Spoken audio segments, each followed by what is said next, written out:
Hello दोस्तों, नमस्कार। 10 शिक्षक पॉइंट के यूट्यूब चैनल पर मैं कमल कुमार आप सभी का हार्दिक स्वागत करता हूं। दोस्तों, आज हम सभी लोग सामान्य ज्ञान से संबंधित महत्वपूर्ण प्रश्न पढ़ेंगे जो बार बार एक दिवसीय परीक्षाओं में जरूर यहां से प्रश्न देखने को मिलता है। आइए देखते हैं। पहला प्रश्न है आप लोग के सामने। पहला प्रश्न कह रहा है, लोकसभा तथा राज्यसभा की संयुक्त बैठक कब होती है? कब होती है भैया? संसद शुरू होने के बाद, संसद शुरू होने पर। ठीक है, संसद शुरू होने पर। ठीक है, इस प्रश्न का राइट आंसर हो जाएगा। चलिए अगला प्रश्न देखते हैं, आपके सामने है। किस व्यक्ति ने वर्ष 1922 में यह मांग की भारत के संविधान की संरचना हेतु गोलमेज सम्मेलन को बुलाना चाहिए? गोलमेज सम्मेलन बुलाना चाहिए। यह किसने कहा था, किसने मांग रखा था? तो किसने मांग रखा था भैया? मोतीलाल नेहरू। मोतीलाल नेहरू। ठीक है, इस प्रश्न का राइट आंसर हो जाएगा। चलिए अगला प्रश्न है भैया आप लोग के सामने। अगला प्रश्न कह रहा है, कांग्रेस ने किस वर्ष किसी प्रकार के ब्रह्म हस्तक्षेप के बिना भारतीय जनता द्वारा संविधान के निर्माण की मांग को लेकर प्रस्ताव पारित किया? प्रस्ताव पारित किया था भैया, कब पारित किया था? तो 1936 ईस्वी में। 1936 ईस्वी में भैया यह पारित किया था।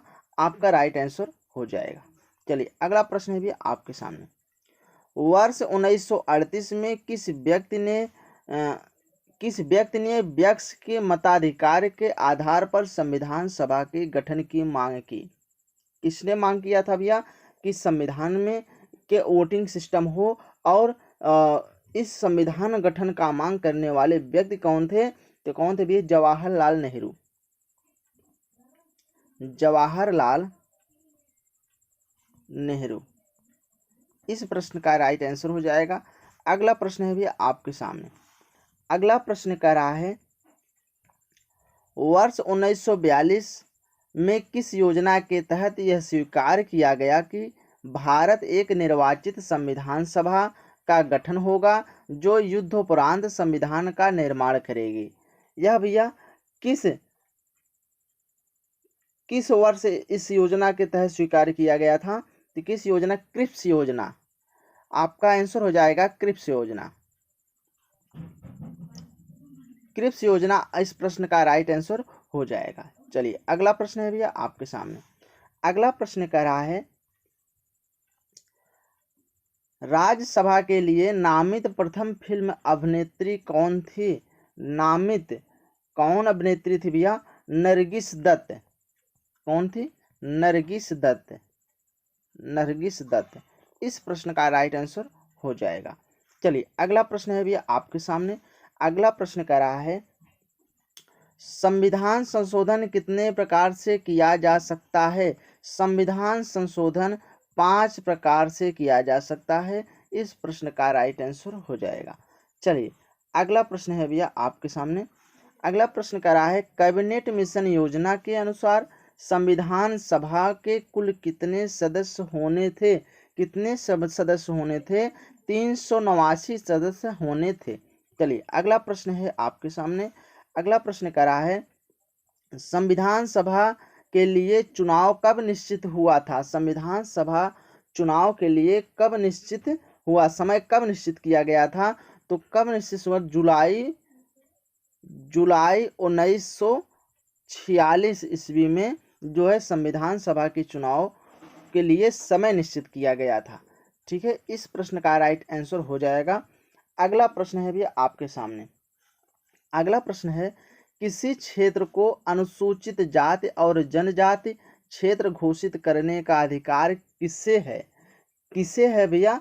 तो राष्ट्रपति को है। किसको है? राष्ट्रपति को है। इस प्रश्न का राइट आंसर हो जाएगा।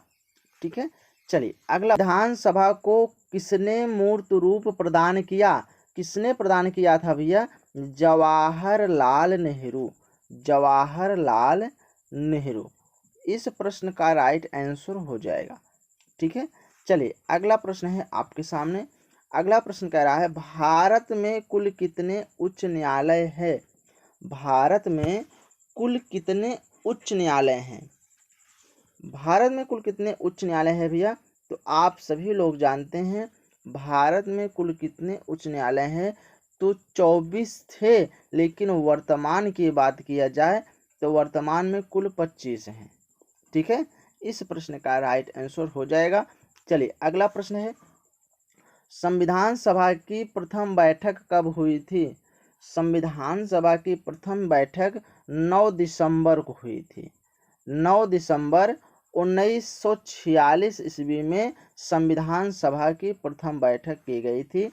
अगला प्रश्न है भैया आपके सामने, प्रश्न संख्या कह रहा है 14, पुनर्गठन के फलस्वरूप वर्ष 1947 संविधान सभा के सदस्यों की संख्या कितनी रह गई है? कितनी रह गई भैया? तो 299। 299 इस प्रश्न का राइट आंसर हो जाएगा। अगला प्रश्न है भैया आपके सामने, प्रश्न कर रहा है संविधान सभा में किस देशी रियासत के प्रतिनिधि ने भाग नहीं लिया? किसने भाग नहीं लिया था भैया? तो हैदराबाद। हैदराबाद ने भाग नहीं लिया था। इस प्रश्न का राइट आंसर हो जाएगा। अगला प्रश्न है भैया, भारतीय संविधान में किस अधिनियम के ढांचे को स्वीकार किया गया? किस अधिनियम ढांचे को स्वीकार किया गया था भैया? तो भारत शासन अधिनियम। भारत शासन अधिनियम।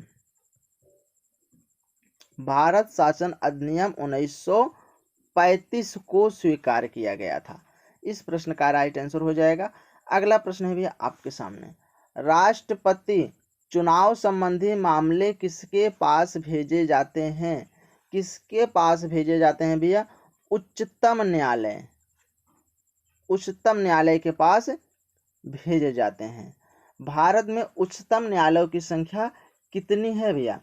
भारत में उच्चतम न्यायालय की संख्या कितनी है? तो आप जानते रहिएगा, 1। चलिए अगला प्रश्न है भैया आपके सामने, प्रथम लोकसभा का अध्यक्ष कौन था? प्रथम लोकसभा अध्यक्ष कौन थे भैया? तो जी.वी. मावलंकर। जी.वी. मावलंकर।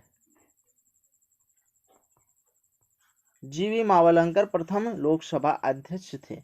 ठीक है, इस प्रश्न का राइट आंसर हो जाएगा। अगला प्रश्न है भैया आपके सामने, पहली बार राष्ट्रपति शासन कब लागू किया गया?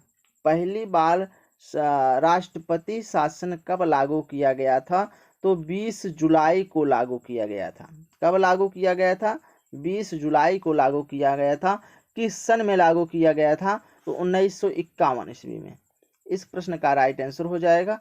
अगला प्रश्न है भैया आपके सामने, अगला प्रश्न है, संविधान द्वारा प्रदत्त नागरिकता के संबंध में संसद ने एक व्यापक नागरिकता अधिनियम कब बनाया? एक व्यापक अधिनियम कब बनाया था? तो 1955 ईस्वी में संविधान द्वारा प्रदत्त नागरिक संबंध का संसद ने एक व्यापक नागरिक अधिनियम 1955 में बनाया। चलिए अगला प्रश्न है आपके सामने, अगला प्रश्न है भैया, प्रधानमंत्री बनने की न्यूनतम आयु कितनी होनी चाहिए? प्रधानमंत्री बनने के लिए न्यूनतम आयु जो है 25 वर्ष होनी चाहिए कम से कम। इस प्रश्न का राइट आंसर हो जाएगा। अगला प्रश्न है आपके सामने, प्रश्न कर रहा है, जवाहरलाल नेहरू के नेतृत्व में अंतरिम सरकार का गठन हुआ। अंतरिम सरकार का गठन कब हुआ था भैया? तो कब किया गया था? सितंबर 1946। सितंबर 1946 में। ठीक है, इस प्रश्न का राइट आंसर हो जाएगा। अगला प्रश्न है आपके सामने, प्रश्न कह रहा है, मुस्लिम लीग कब अंतरिम सरकार में शामिल हुई? कब अंतरिम सरकार में शामिल हुई थी भैया? तो अक्टूबर में शामिल हुई थी, अक्टूबर 1946 ईस्वी में। ठीक है, चलिए अगला प्रश्न है आपके सामने, अगला प्रश्न कह रहा है, संविधान सभा की पहली बैठक किस दिन शुरू हुई? संविधान सभा की पहली बैठक जो भैया 9 दिसंबर 1946 ईस्वी में हुई थी। इस प्रश्न का राइट आंसर हो जाएगा।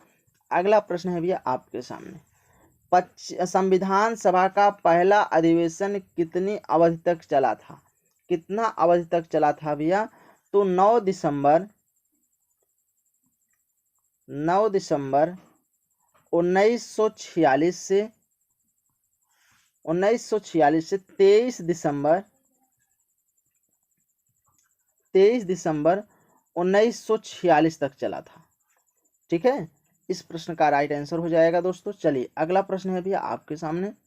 अगला प्रश्न कह रहा है, देश के स्वतंत्र होने के पश्चात संविधान सभा की पहली बैठक कब हुई? संविधान सभा की पहली बैठक कब हुई थी? तो 21 अक्टूबर 1947। ठीक है, 1947 संविधान सभा का पहली बैठक जब हुई थी तो 21 अक्टूबर 1947 इस प्रश्न का राइट आंसर हो जाएगा। अगला प्रश्न है भैया, संविधान सभा का अस्थायी अध्यक्ष किसे चुना गया? अस्थायी सदस्य किसे चुना गया था भैया? सच्चिदानंद भैया सिन्हा को चुना गया था। सच्चिदानंद सिन्हा को चुना गया था। इस प्रश्न का राइट आंसर हो जाएगा। चलिए अगला प्रश्न है भैया आपके सामने, संविधान सभा का अस्थायी अध्यक्ष कौन था? संविधान सभा का अस्थायी अध्यक्ष कौन थे भैया? तो डॉक्टर राजेंद्र प्रसाद जी थे। ठीक है, इस प्रश्न का राइट आंसर मान्य होगा। चलिए अगला प्रश्न है भैया आपके सामने। अगला प्रश्न कह रहा है, संविधान निर्माण की दशा में पहला कार्य उद्देश्य प्रस्ताव था 22 जनवरी 1947 को। यह प्रस्ताव किसने प्रस्तुत किया था? भैया? तो जवाहरलाल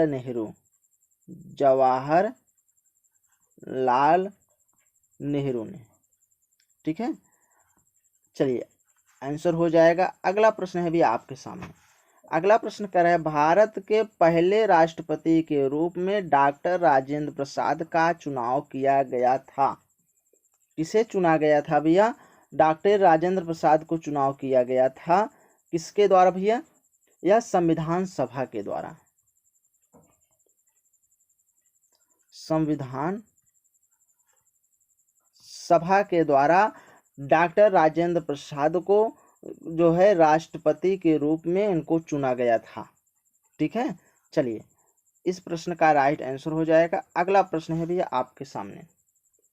अगला प्रश्न कह रहा है, भारतीय संविधान की प्रस्तावना के अनुसार भारत के शासन का सर्वोच्च सत्ता किसमें निहित है? किसमें निहित है भैया? तो जनता में निहित है। किसमें निहित है? जनता में नहीं निहित है। इस प्रश्न का राइट आंसर हो जाएगा।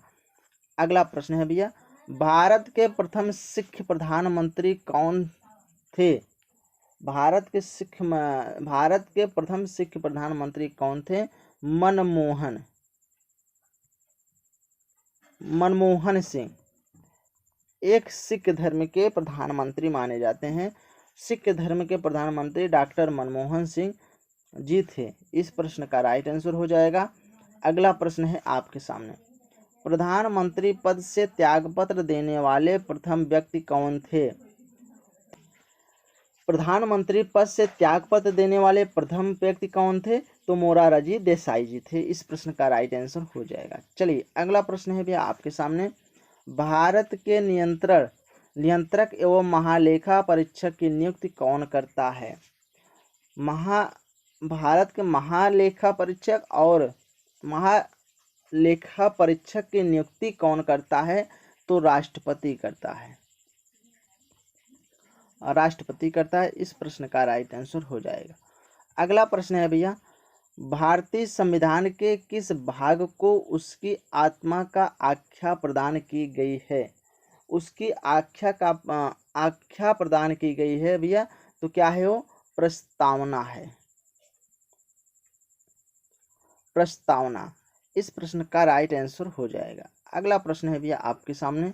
अगला प्रश्न है, केरल का उच्च न्यायालय कहाँ स्थित है? केरल का उच्च न्यायालय कहाँ स्थित है भैया? एर्नाकुलम।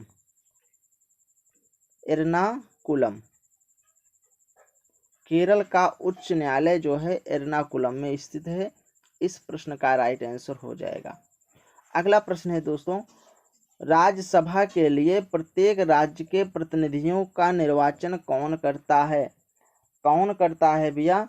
तो विधानसभा के निर्वाचित सदस्य। विधानसभा के जितने भी निर्वाचित सदस्य होते हैं सभी उनका चुनाव करते हैं। विधानसभा के निर्वाचित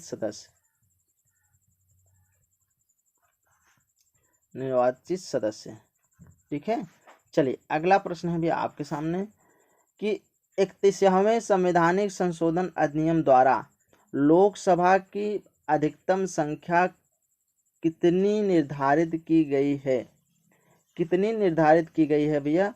तो 545 निर्धारित की गई है। इस प्रश्न का राइट आंसर हो जाएगा। ठीक है। चलिए अगला प्रश्न है आपके सामने। अगला प्रश्न कह रहा है, हरियाणा राज्य कब बना था? हरियाणा राज्य कब बना था भैया? तो 1 नवंबर 1966 में हरियाणा राज्य का गठन किया गया था। इस प्रश्न का राइट आंसर हो जाएगा। ठीक है। चलिए अगला प्रश्न है भैया आपके सामने, दीवानी मामलों में संसद के सदस्यों को किस दौरान गिरफ्तार नहीं किया जा सकता? किस दौरान गिरफ्तार नहीं किया जा सकता भैया? तो संसद के सत्र के दौरान जो है आरंभ में 40 दिन पूर्व और संसद के सत्र के आरंभ में 40 दिन बाद तक जो है संसदों को जो भैया गिरफ्तार नहीं किया जा सकता है। ठीक है। तो भैया आरंभ के 40 दिन पूर्व यानी कि संसद सत्र चालू होने से पहले 40 दिन पहले संसद को गिरफ्तार नहीं किया जा सकता और संसद को आरंभ होने के 40 दिन बाद जो है संसद को गिरफ्तार नहीं किया जा सकता है। ठीक है। इस प्रश्न का राइट आंसर यही हो जाएगा। अगर लिखना चाहे तो आप लिख सकते हैं आप, संसद सत्र के दौरान 40 दिन पूर्व और संसद सत्र शुरू होने के 40 दिन बाद, ठीक है भैया, संसद को गिरफ्तार नहीं किया जा सकता है। इस प्रश्न का राइट आंसर हो जाएगा। ठीक है। चलिए अगला प्रश्न है दोस्तों, बस यहीं तक। बस दोस्तों आज यहीं तक। ऐसे वीडियो देखने के लिए आप अपने यूट्यूब चैनल द शिक्षक पॉइंट को आप जरूर सब्सक्राइब करिए, बेल आइकन को जरूर ऑन रख दीजिएगा। सेशन को जितना हो सके दोस्तों आप शेयर करिए, कमेंट करिए, लाइक करिए और तब तक हम लोग मिलते हैं नेक्स्ट वीडियो में। तब तक के लिए धन्यवाद।